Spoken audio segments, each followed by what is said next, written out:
Komisi Pemilihan Umum KPU Buleleng mulai menerima distribusi surat suara untuk keperluan pemilu 2019. Surat suara tersebut didistribusikan secara bertahap sejak Rabu sore hingga beberapa hari ke depan.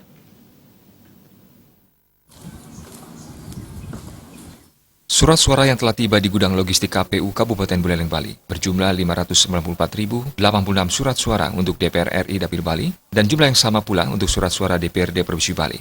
Semua surat-surat tersebut dipak dalam 1.189 kardus. Surat suara yang telah tiba 6 Februari 2019 dini hari tersebut masih disimpan di gudang logistik KPU Buleleng sembari menunggu arahan dari KPU RI untuk dilakukan pelipatan. Saat ini KPU Buleleng masih mengerjakan pelipatan kotak suara. Sudah sekitar 3.700 lebih kotak suara yang telah dilipat dengan kebutuhan kotak suara di Kabupaten Buleleng mencapai 11.007 kotak suara. Ketua KPU Buleleng Komang Dudi Udiana mengatakan, TPS di Kabupaten Buleleng berjumlah 2.146 yang tersebar di 148 desa kelurahan. Jumlah DPT di Kabupaten Buleleng mencapai 582.437 pemilih.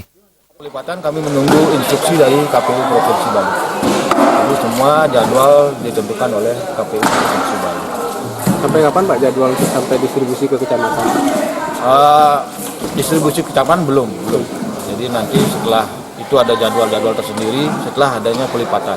Memang kita mengalami kekurangan, tapi sudah kami ajukan untuk penambahannya ke KPU Republik ini, KPU RI.